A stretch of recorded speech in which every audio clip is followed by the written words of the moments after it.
Fala, torcedor rubro-negro, torcedor do esporte, torcedor do Leão da Praça da Bandeira. Olha, tem bronca na ilha, hein? Tem a oposição ganhando corpo, ganhando forma, grupos estão mobilizados e já há um movimento para pedir o impeachment do presidente Yuri Romão.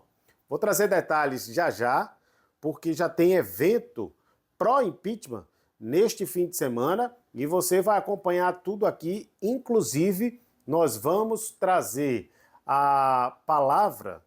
Nós conversamos com um dos líderes de um desses movimentos. E aí o torcedor vai entender tudo aqui nesse vídeo. Fica ligado. Mas antes, dá um like no vídeo, tá legal? Se inscreva aqui no canal. É muito importante que você seja inscrito no canal, porque aí vamos ter uma noção de como está o engajamento, de como está a cobertura do Esporte Clube do Recife para você que já está inscrito no canal. Tá legal? E aí você deixa o seu like, deixa aqui o seu sininho ativado para as notificações. Nas nossas redes sociais você pode interagir conosco também. Tem o canal do WhatsApp, o QR Code está na tela para você. É só apontar a câmera do seu celular para este QR Code que aparece no vídeo e direto se inscrever no nosso canal no WhatsApp. É absolutamente grátis, você não paga nada. Você pode também ser membro do canal e ter notícias exclusivas, quentinhas, participar do Superchat, enfim. Tem muitos benefícios para quem já é membro e para quem vai se tornar um multiplayer a partir de R$ 1,99. É só você apertar o botãozinho que tem aqui, seguir as instruções e ser um membro do Multiplay aqui do Multiplay PE. Olha, vamos lá, torcedor. Vamos falar dessa movimentação de grupos de oposição que estão já buscando ganhar corpo, ganhar forma para disputar as eleições que só acontecem no ano que vem, no Esporte Clube do Recife, 2026. Mas já há uma movimentação para pedir a cabeça de Yuri Romão. Já há grupos se movimentando, se mexendo, realizando eventos neste fim de semana para pedir o impeachment do presidente atual do Esporte Clube do Recife, o Yuri Romão, logicamente pelo insucesso da campanha do esporte no Brasileiro da Série A de 2025. Nesta sexta-feira, olha só o cartaz que já está circulando nas redes sociais, convidando o torcedor. O movimento do Leões pela Mudança. Não é uma chapa, tá? É um movimento, é um grupo de oposição. Leões pela Mudança já está promovendo nesta sexta-feira um almoço pró-impeachment. Sexta agora, a partir do meio-dia, na churrascaria que fica ao lado da sede da Ilha do Retiro. Então, torcedor tá convidado. O cartaz diz o seguinte: esporte pró-impeachment. Desde 1905, quem ama o esporte age. É um almoço e coleta de assinaturas iniciais, tá? Naquela churrascaria que fica ao lado da Ilha do Retiro, da sede. E a informação que eu obtive é de que eles vão colher assinaturas e podem também se unir a outros grupos. Sim, porque existem outros grupos. Eu vou até buscar aqui o outro grupo que procurou a nossa produção para falar justamente sobre isso. Inclusive, um dos líderes desse grupo é o Marcos Cabral, que foi candidato a vice-presidente na última eleição, mas aí a chapa dele acabou fazendo uma fusão e acabou saindo do pleito, não disputou as eleições. Só que agora já existe também um outro grupo interessado em mobilizar-se para disputar as eleições do Esporte Clube do Recife. O outro grupo é o Movimento Esporte na Vanguarda, que é liderado justamente pelo Marcos Cabral Júnior, tá? E ele já está se mobilizando, o Marcos Cabral, para montar também um grupo, liderar também esse movimento, e eles já começam a externar aí a insatisfação, os contras, né? Tem os prós e os contras da gestão Yuri Romão. Nós conversamos com um dos líderes justamente desse grupo Leões pela Mudança. Nós conversamos com Ricardo Sá Leitão. Esse bate-papo ele foi exibido na Rádio Transamérica na última segunda-feira, no programa Hashtag da Bola.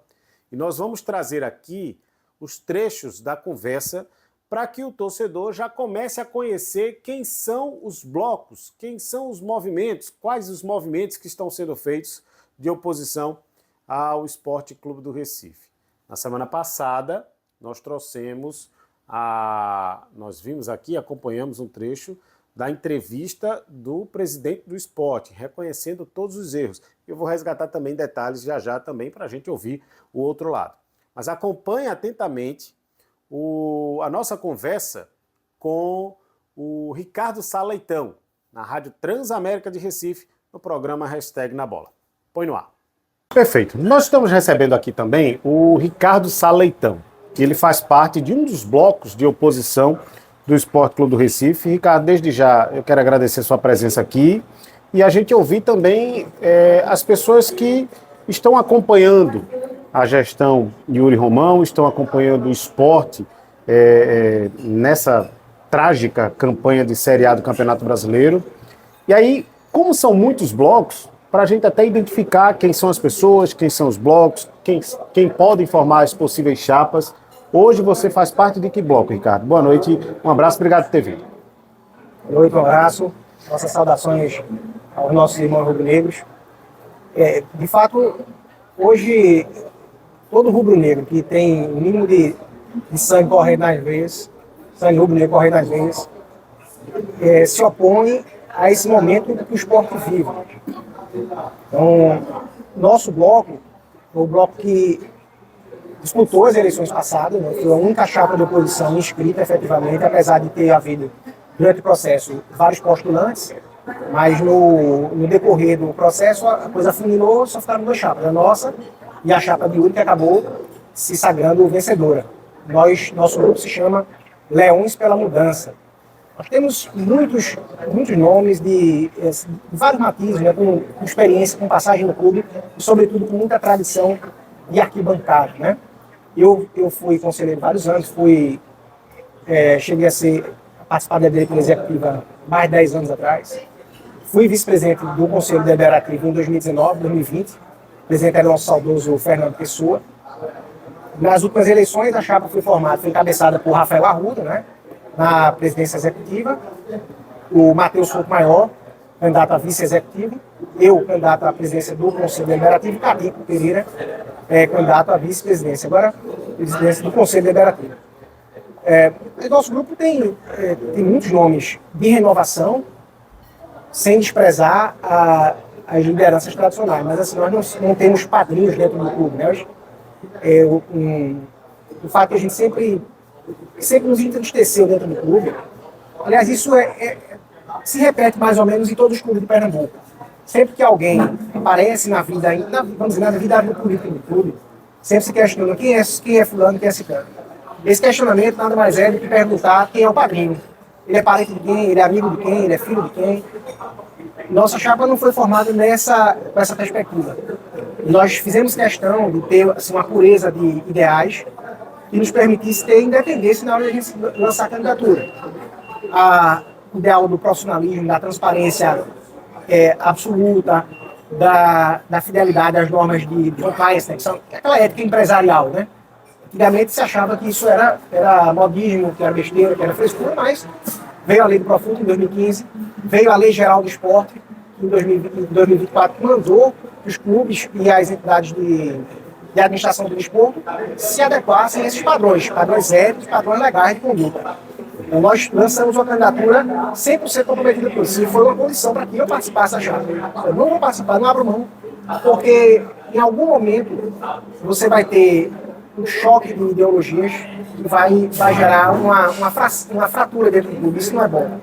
É preciso ter essa comunhão, essa confluência de ideais. Então a gente conseguiu esse equilíbrio lá no ano passado e nós permanecemos mobilizados menos pretensões eleitorais e mais com a pretensão fiscalizadora. Né? papel de uma oposição é garantir, primeiro, que haja uma pluralidade de pensamentos, pessoas que tragam ideias novas, que essas ideias possam se incorporar e enriquecer a instituição.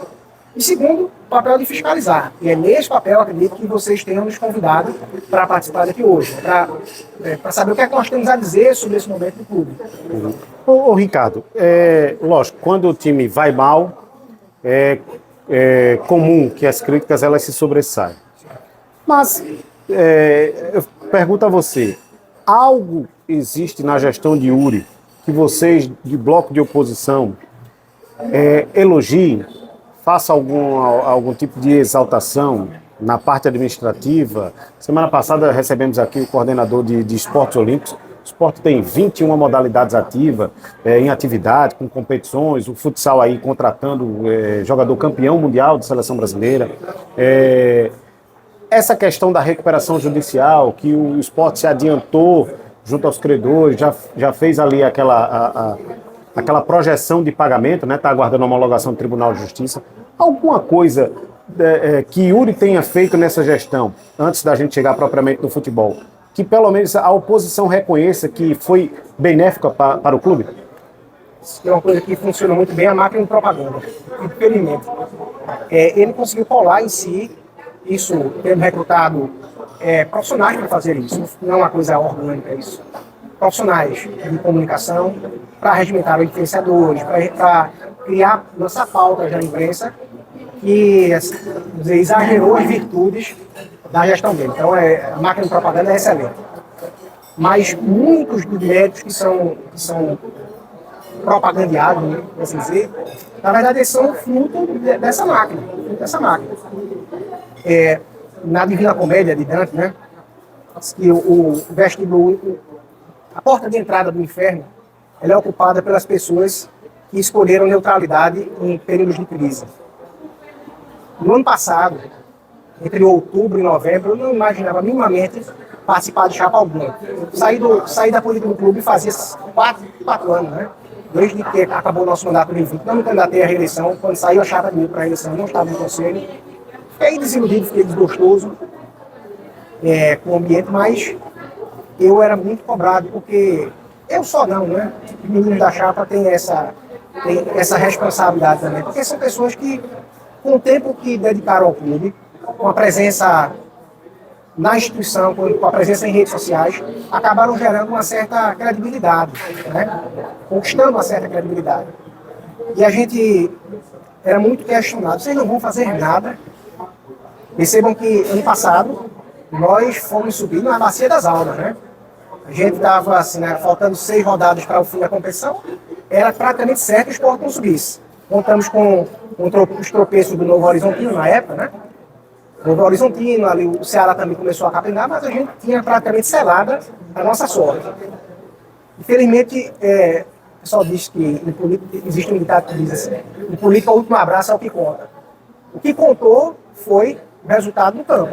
Aquele acesso, um acesso fortuito, um acesso de sorte, caiu no nosso colo, e aquilo apagou tudo que estava por trás. Vejam, nós passamos 3 anos seguidos na Série B, inclusive com as 2 piores campanhas na Série B da história do Sport Clube do Recife. Nós subimos com máxima dificuldade, gastando, eu acho que o Sport era o segundo maior orçamento da Série B do ano passado, e subimos na Bacia das Almas. Nós estávamos percebendo que o Sport vinha gastando, vinha sendo inconsequente com as finanças. Você tocou no aspecto da recuperação judicial. A recuperação judicial é louvada, ela é festejada, benéfica para o Sport, sem dúvida nenhuma. Agora, ela é menos mérito da gestão e mais fruto das circunstâncias. Porque o Sport é organizado na forma de uma associação civil sem fins lucrativos. Falência e recuperação judicial, desde sempre, foram exclusividade de empresas. O Sport nunca foi clube de empresa. Agora está pleiteando, né, com essa onda da SAF. Nós, inclusive, somos a favor da SAF. O futebol tende a ser terceirizado para uma empresa. Isso é o processo que vem acontecendo na SAF. Mas o Sport nunca foi empresa. Então nunca pôde fazer falência, graças a Deus, precisando ter ele falido, e nunca pôde fazer recuperação judicial. O que é a recuperação judicial? A recuperação judicial é a antiga concordata. Era uma forma de você salvar uma empresa que está pré-falida. Até 2022 não era possível. A Associação Civil não fazia recuperação judicial. Inclusive, na época em que nós estivemos na gestão de 2019 e 2020, nós chegamos a contactar algumas empresas que faziam uma espécie de pool de credores. Né? Elas administravam o concurso de credores, mas isso fora da justiça. A recuperação judicial, ela permite que uma empresa, agora não mais só uma empresa, mas também clube de futebol organizados na forma de associação, que eles se organizem por um tempo.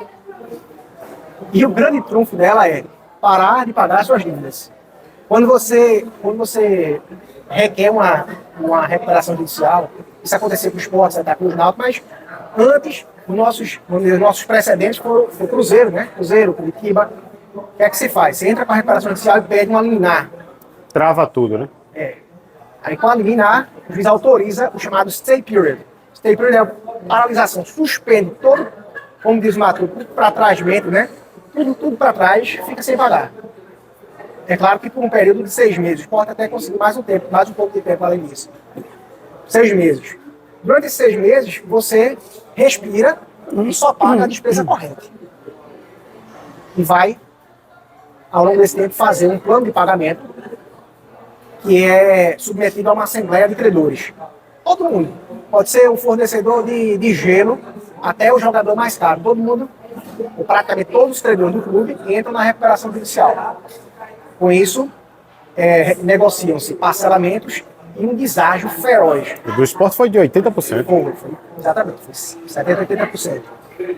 O que é que acontece? Na Assembleia de Credores, você tem credores que realmente estão muito necessitados, né?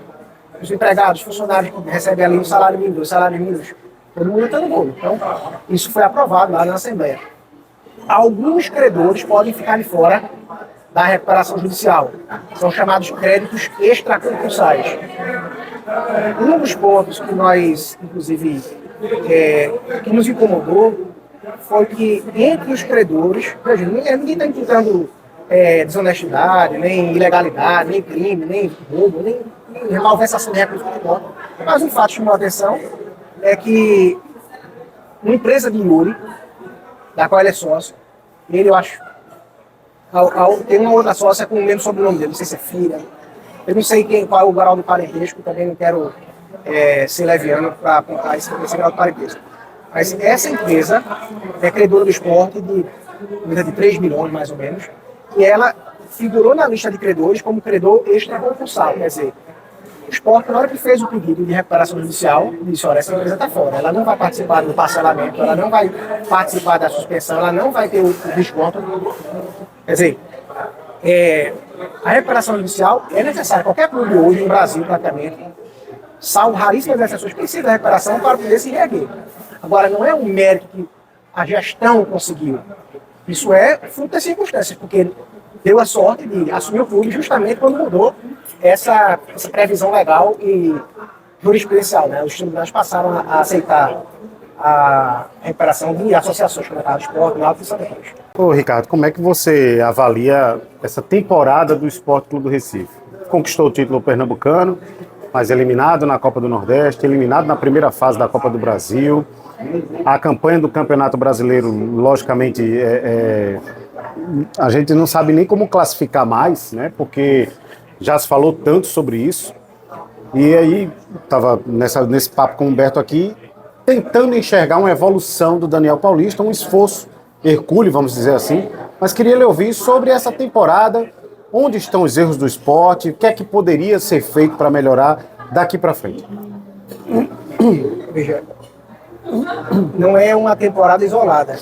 O que acontece no esporte já vem se repetindo há 4 anos. O esporte não teve nenhum mar de rosas desde que o grupo de Yuri assumiu a presença. Basta puxar a memória que essa chapa chamava-se Esporte na Raça. Né? Eu não participei do processo, não, mas eu acompanhei.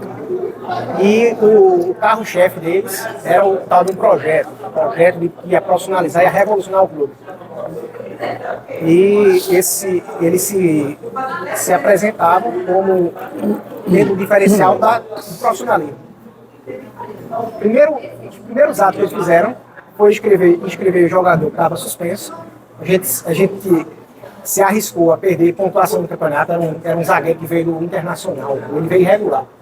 Estava com não sei quantos jogos de suspensão. Aí perdeu o prazo para inscrever atleta.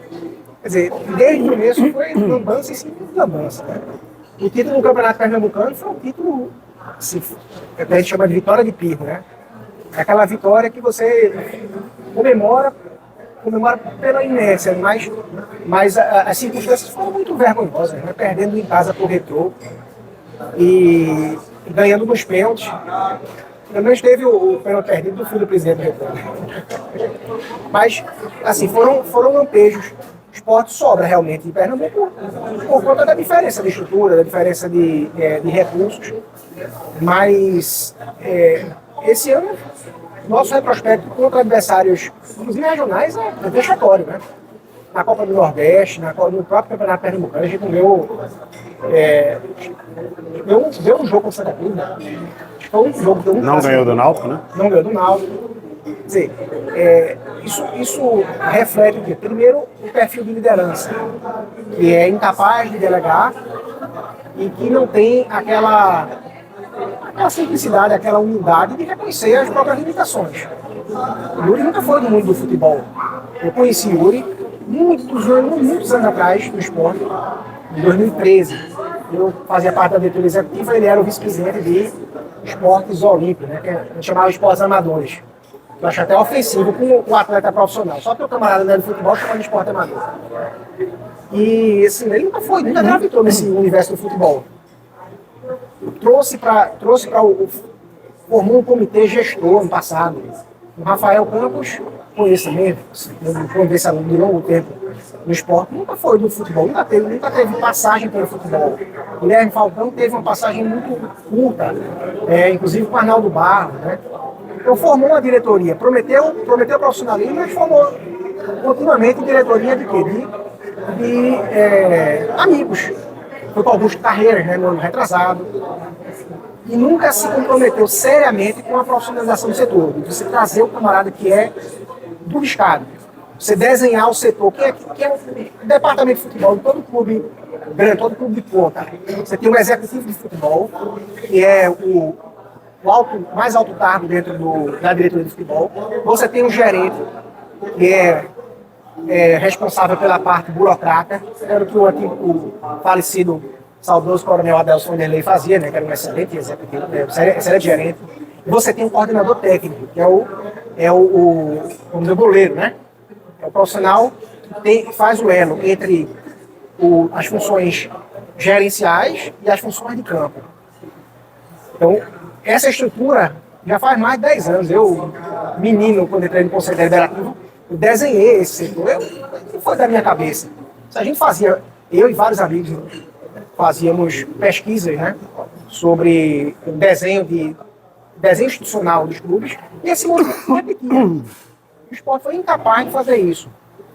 Chegou-se ao ponto, no ano de 2023, de alguém questionar Yuri numa rede social, por que você mantém carreiras? E ele respondeu, porque eu sou leal ao meu amigo. A lealdade de quem é um gestor de esporte do Recife é a lealdade número 1, tem que ser lealdade à instituição. Se o amigo não está capacitado para o cargo,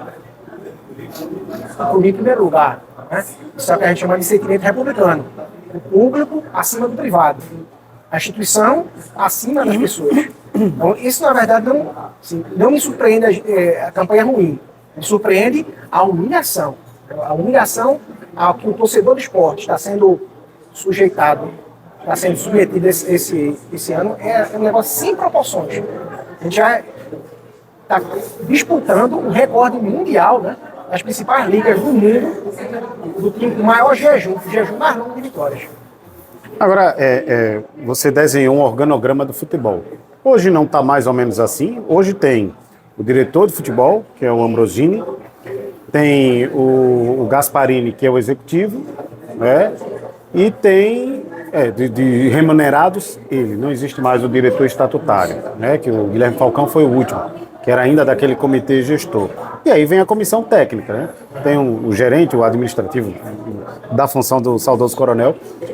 hoje não está muito parecido? Essa tentativa que o Yuri fez não agrada a vocês, até como torcedor, da forma que agora o esporte está gerindo? Eu só fiz uma crítica ao próprio Ambrosini, como é que ele, que já foi CEO do Figueirense, assume o cargo e imediatamente contrata uma empresa de um ex-jogador para dar uma consultoria para ensinar a gestão de futebol. Ora, se ele já foi CEO de uma SAF, logicamente subentende-se que ele entende tudo do departamento. E aí eu questionei ele aqui nesse programa e ele disse que se fazia necessário. Eu confesso a você que eu não entendi. Acho que o esporte gastou dinheiro, mas se contratou uma empresa de consultoria para organizar a casa, mesmo trazendo um ex-CEO de uma SAF. Você é jornalista de formação. Isso. Se eu comprar o Portal da Picanha, demitir todos os funcionários aqui, trouxer você, colocar uma doma de chefe, um chapéu de chefe, você não vai se tornar um chefe. Foi o que se fez no esporte. Veja, o esporte realmente desenhou o setor, o organograma, como deve ser, mas não trouxe as pessoas capacitadas para essas funções. O Gasparim não foi executivo de futebol. Todos os profissionais que passaram pela função de executivo, o Drubs, ano passado, era coordenador técnico, né? O Sport nunca Ricardo trouxe, Drubs. O Sport nunca trouxe um executivo com um gabarito, não dessa gestão para cá, um gabarito, com experiência na função. E o que mais revolta é que o Sport foi atrás do Paulo André, né? Paulo André recusou o convite para ser o nosso executivo de futebol, fez algumas indicações para o setor e depois o próprio Sport contratou o próprio Paulo André para a consultoria. Quer dizer, eu contratar você, botar em você a doma do chefe aqui e trazer um chefe para ensinar você a ser chefe. Quer dizer, você fazer do esporte cobaia, você fazer do esporte laboratório. E a gente sofrendo todos os efeitos colaterais desse experimento macabro, né? Vocês, todo candidato a presidente, não é o caso agora, porque a gente não está falando de eleição aqui, mas a pergunta é válida. Todo candidato a presidente, o jornalista sempre pergunta a relação com torcida organizada. O movimento de vocês, o que é que pensa sobre torcida organizada? Hoje, esse ano tivemos uma lamentável invasão no CT, né? Jogadores que foram agredidos, a palavra é essa, foram agredidos, a imagem está aí para provar que houve realmente uma agressão. Uma vez seu bloco, seu movimento, sua chapa, futura chapa, eleita, qual relação com a torcida organizada, as uniformizadas do esporte? Primeiro, eu não gosto nem de falar sobre chapa, porque não tem pleito estabelecido. Eu não sei se eu voltaria a participar de chapa, mas eu tenho posições, eu e o grupo tem posições ideológicas sobre como deve ser o ideal de clube. Primeiro, a forma como se trata a torcida organizada, institucionalmente, ela tem sido sempre ou de cumplicidade extrema ou de ingenuidade extrema. Procura-se desses dois extremos, né? Na cumplicidade extrema, porque muitos presidentes se elegem cumpliciados com a torcida organizada, né? O próprio Yuri foi apoiado publicamente pela maior torcida organizada do clube. Não é novidade para ninguém que essa mesma torcida organizada fez festa dentro do clube, né? Realizava eventos. Ano passado divulgaram um vídeo do pessoal dessa liga, alguns torcedores pertencentes a essa torcida, treinando luta no Salão Nobre da Ilha do Retiro, no mesmo dia em que o menino se machucou com aquela bomba, foi abandonada lá nas dependências do clube. Dentro do clube, diga-se de passagem. Essa relação não pode ser uma relação escura, uma relação que se contamine. Agora, também não pode ser uma relação ingênua. A torcida jovem já teve 2 vezes o CNPJ cancelado, né? Ela foi em uma ação judicial que já transitou julgado, foi condenada e foi dissolvida. Mas ela continua existindo, ela muda de nome. Então, a forma como se deve relacionar com os membros de torcida organizada é uma forma inteligente. Como é que se faz? Você mapear essas pessoas, identificar os indivíduos que são perigosos, e interditar o acesso deles. O esporte, recentemente, implementou o acesso por reconhecimento facial. Isso, biometria facial. Por biometria. Então, isso facilita sobremaneira a identificação desses sujeitos com um termo de cooperação, que pertence à justiça, isso se resolve com um termo de cooperação interinstitucional entre clubes, federação, polícia militar, Tribunal de Justiça e Ministério Público. Mapear todos esses indivíduos, impedir, bloquear o acesso deles por biometria e punir a forma do estatuto. Punir retirando o quadro de sócio. Não, nem demonizar ao ponto de interditar qualquer torcedor, qualquer manifestação legítima, porque nós, inclusive, temos manifestações da torcida que foram colocadas no bolo como se fossem marginalizadas. Até a Tremiterra, uma época, chegou a ser proibida de frequentar o estádio dele mesmo. Então, a forma de relacionamento é uma forma inteligente. Você olhar que por trás do CNPJ tem CPFs, identificar, mapear esses CPFs e bani-los do convívio social. Essa é a forma inteligente de você se relacionar, nem com cumplicidade e nem com ingenuidade. Ricardo, vamos falar um pouquinho de SAF nessa reta final aqui desse nosso bate-papo. O esporte já modificou o seu estatuto para virar uma SAF, né?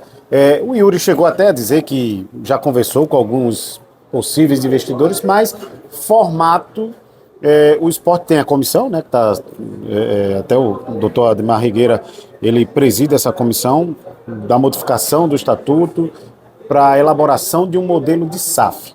O que é que vocês, como oposição, pensam sobre a SAF? Aí eu já até emendo a questão do retrofit do Esporte Clube do Recife, que já foi até apresentado, já passou pela CCU na prefeitura. SAF, o que é SAF, pessoal? SAF é uma empresa exclusiva para futebol. Antigamente, na década de 2000, começou-se a falar de clube-empresa,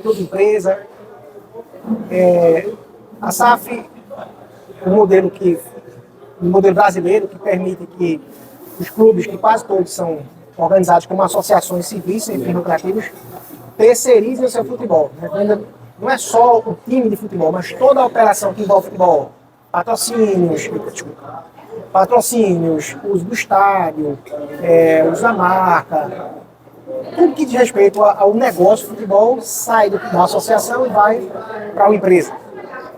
Essa empresa, no sonho de todo mundo, no ideal de todo mundo, deve ser uma empresa capital forte, né? Todo torcedor do esporte, todo torcedor minimamente esclarecido, mira dois exemplos no Brasil, de SAF. A do Botafogo e a do Bahia. A do Bahia ainda é mais forte porque o grupo Síria é um grupo realmente portentoso, né? Um dos 5 maiores do mundo.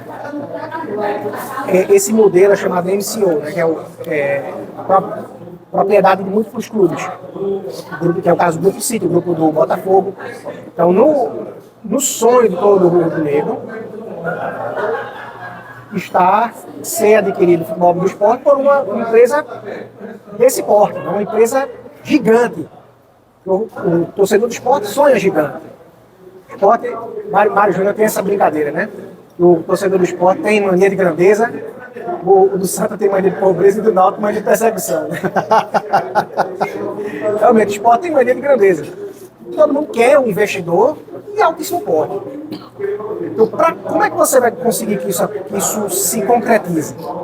A lei da SAF permite que o clube aliene, né, ceda para a empresa até 90% das suas ações, do seu capital social. Quer dizer, poxa vida, o clube não vai mandar mais nada? Sim, o ideal é que não mande nada, porque se for para que os amadores continuem mandando, ninguém vai estar dinheiro aqui. Tá? Então, a lei da SAF, ela permite que 90% do capital seja vendido para uma empresa. E aí o clube seguraria para ser associação clube, não deixaria de existir, e ela seria um acionista minoritário, 10% de ações. Isso pode deixar muita gente de cabelo em pé, preocupada. Poxa, se o clube só vai ter 10%, então não vai conseguir ser voto majoritário em nada. Né? Tudo que for colocar para votar, vai ter poucas ações, vai ter não vai ter voz, né, dentro da Assembleia Geral, dentro da Assembleia de Sócios. Só que o que acontece? A lei da SAF protege algumas matérias, diz que o clube, mesmo só tendo 10% das ações, tem assunto que só pode ser aprovado se o clube concordar. Então essa é uma blindagem que a própria lei da SAF já fez. O estatuto, quando foi reformado ano passado, praticamente copiou e colou a lei da SAF nesse aspecto. Permite a venda de até 90%. Pelo que a gente vê, o modelo de SAF que Yuri mira é um modelo Fortaleza, né? Ele gostaria de ter uma SAF comandando. Isso pode acontecer? Pode. O modelo empresarial sendo adotado já é um ganho, mas veja, se isso acontecer, não vai ter investidor grande que vai querer. Como é que, sei lá, o grupo que administra o Newcastle vai botar dinheiro aqui, botar os seus petrodólares aqui, para botar um amador para mandar no futebol? Não tem condição. O modelo que a gente defende é o modelo da SAF, em que o clube venda esses 90% para uma empresa de grande porte, dessas MCOs, dessas poucas empresas que possuem vários clubes e que têm muito capital para investir. Na nossa visão, essa foi a visão que a gente defendeu quando era chapa, o modelo de SAF é esse. Agora, para uma SAF que se preze, para além dessa questão do capital social, né, quem é que vai controlar a sociedade, quantas ações vai ter, existe um ponto que é inegociável, um ponto fundamental, inclusive é um dos pontos que nós vimos levantando no nosso requerimento de perda do mandato de Yuri, né? Nós vamos organizar na sexta-feira um almoço no Boi Brasa da Ilha do Retiro. Todos os torcedores do esporte, sócios ou não, estão convidados, não precisa participar do almoço para assinar o requerimento. Para assinar o requerimento basta ser sócio. Um dos grandes pontos que nós levantamos nesse requerimento foi o fato de o esporte ter aniquilado a política de transparência. A Lei Geral do Esporte, seguindo a Lei do Profut, coloca como dever dos gestores, passiva de responsabilização e perda do mandato, a transparência na publicação das informações do público. Pune com responsabilidade civil, penal e perda do mandato o de gestor que não divulgar de forma transparente as informações da gestão aos associados. Veja, isso já existia na Lei do Profut desde 2015, foi incorporado na Lei Geral do Esporte, então mesmo quem não aderiu ao Profut, que é o caso do esporte, precisa ter essa transparência. E o esporte já tem resolução sobre transparência, que obriga a ter portal da transparência. Eu sei disso porque o projeto foi meu. Lá em 2019, quando a gente estava na mesa diretora do Conselho, eu apresentei esse projeto de resolução. O Conselho aprovou por unanimidade. É uma norma interna, oficial, vigente no esporte, nunca foi revogada. É aquela que deveria, perdão de interromper, deveria tudo ser publicado num site, como se fosse um portal de transparência mesmo do clube? Exatamente. Isso não está funcionando? Não está funcionando. Inclusive, existia no site, foi excluído do site. Eu procurei agora para não cometer uma injustiça. Procurei no Google agora. Transparência Esporte não existe. A resolução número 1 de 2019, foi um projeto nosso, aprovado por unanimidade, diz que o portal da transparência do esporte, denominado Transparência Rubro-Negra, tem que estar no site e tem que ter lá política de transparência, organograma, o estatuto, os regimentos internos todos, as demonstrações contábeis padronizadas separadamente por atividade econômica, futebol, esportes olímpicos, marketing, etc. Proposta orçamentária anual, comparativos financeiros, resultados por área técnica, parecer da auditoria externa. Isso tudo não é invenção nossa, isso é uma obrigação decorrente da Lei do Profut. Receita de transmissão de imagem, receita de patrocínio, receita com transferência de atleta, receita de bilheteria, nada disso é publicado. O esporte hoje tem a nossa transparência é terceirizada. A gente só sabe quanto se pagou para um atleta quando os outros clubes divulgam. A gente soube que o esporte ia pagar 7 milhões de Gustavo Coutinho porque o Fortaleza divulgou. A gente soube de Matheus Alexandre, soube de Carlos Alberto porque o Botafogo divulgou, porque o Cuiabá divulgou. Absolutamente não tem transparência. Para além disso ser uma ilegalidade, veja qual é o investidor de ponta, a grande empresa de renome internacional, de porte internacional, vai colocar dinheiro onde não sabe. Vai colocar dinheiro e não sabe a destinação desse capital. Bem, a menos que você seja pobre, né, e a fim de gastar dinheiro colocando a fundo perto, ninguém vai fazer esse investimento desse, porque isso não é investimento. Isso aí é perda, isso é desperdício de dinheiro. Pronto, essa foi a nossa conversa com o Ricardo Saleitão, que participou do programa Hashtag na Bola. A gente agradece à Rádio Transamérica por ter cedido a entrevista aqui para o canal Multiplay. E, como eu disse, também existem outros grupos, né? O grupo liderado pelo Marcos Cabral, e devem aparecer quando estivermos mais próximos da eleição, também outros grupos e, consequentemente, as chapas. Está muito cedo para a gente falar de eleição, tá? Mas não há de se negar que esses grupos já estão aí se movimentando. Uns já estão colhendo assinatura, já vão colher assinatura para pedir o impeachment do presidente Yuri Romão. Vamos ver o que é que vai acontecer, a gente vai acompanhar. E para a gente ouvir também o outro lado, vamos resgatar aqui trechos da entrevista do presidente Yuri Romão na semana passada, onde ele reconheceu os erros do Sport Clube do Recife, os erros da gestão dele, e ele diz também que não vai renunciar. Acompanhe. Mais uma vez, eu diria reiterar, né, o nosso pedido de desculpas, né, à torcida, à imprensa, a toda a comunidade rubro-negra de uma maneira geral, pelo nosso momento. É um momento que, mesmo nos piores pesadelos que nós pudéssemos ter, né, a gente imaginaria que estaríamos aí nessa posição depois de tantos jogos. Mas tenho certeza de que estamos trabalhando muito, arduamente, né, fazendo aí várias mudanças, né, algumas delas vamos chamar de mudanças invisíveis, né, que são no departamento de futebol, sempre mudanças buscando a melhora na capacitação de pessoas, na aquisição de equipamentos, enfim, tudo aquilo que faça com que o nosso time, né, o nosso elenco possa desempenhar cada vez melhor o seu papel dentro de campo. Bom, eu estou à disposição de vocês. Mais uma vez, obrigado aí pela presença. Presidente, primeiramente, boa tarde ao senhor e também ao Henrico, presente no dia de hoje. Mudanças foram feitas, tomadas algumas providências, comissão técnica, departamento de futebol e elenco principalmente.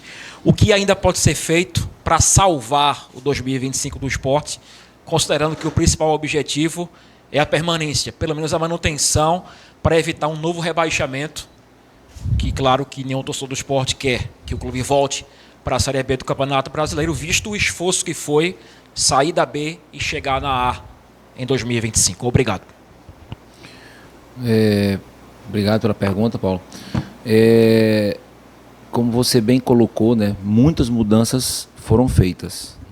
Isso denota que não há omissão por parte da diretoria, por parte da gestão como um todo, em fazer as mudanças que eram necessárias, que a gente via naquele momento, um pouquinho atrás, que se faziam necessárias. E todas elas foram feitas, muitas, né, algumas ainda estão feitas, estão caminhando para serem feitas. É óbvio que, como dirigente maior do Sport Clube do Recife, como um rubro-negro que sou, né, por tudo que a gente tem feito ao longo dessa jornada, né, desde de 22, a gente quer a permanência do clube na Série A. E eu digo isso desde lá atrás, né, ainda na formação do elenco. A gente continua trabalhando, né, a gente já vê uma equipe bem diferente do que a gente via nos primeiros jogos, nas primeiras rodadas do Campeonato Brasileiro. Uma equipe mais competitiva, né, mais forte, mais alta, enfim, as estatísticas que a gente tem dentro de casa, eu não acompanho diretamente, mas pergunto muito a Henrico, ao Thiago Gasparino e ao pessoal dos scouts, né, as métricas que nós temos para analisar o antes e o depois. Então a gente vê, e aí isso nos traz aí um fio de esperança, ver uma evolução bastante significativa no que diz respeito ao desempenho dentro de campo, né? Sejam bolas, ataques, a gente está num número de ações de ataque muito maiores do que era no passado. Enfim, tudo isso nos dá aí mais uma vez dizendo, uma esperança de que a gente vai conseguir reverter, né, e vamos lutar. Tá? Independentemente de qualquer coisa, enquanto presidente do clube, eu não jogo toalha, eu estou aqui para dar as condições que o elenco precisa. Né? As condições que a comissão técnica necessita para botar o elenco dentro de campo, da melhor forma possível. Seja em logística, seja em novos atletas, enfim, é isso que é o meu papel e eu vou desempenhar ele até o final. É isso, torcedor. Eu peço a você o like aqui, se inscreve no canal, ativa o sininho para as notificações. Você pode também nos acompanhar nas redes sociais, tem o nosso canal WhatsApp também com o QR Code na tela para você. Você pode ser membro aqui do nosso Multiplay PE e vamos aguardar porque o Sport enfrenta neste domingo a equipe do Grêmio, jogo 8h30 da noite. E se já está difícil vencer dentro da Ilha do Retiro, fora da ilha então, ainda mais com o Grêmio buscando uma reabilitação, aí é que a situação fica mais complicada ainda. Mas, matematicamente é possível acreditar que o Sport permaneça na Série A do Campeonato Brasileiro. E é isso que a gente torce para que aconteça. Até a próxima, torcedor. Tchau, tchau.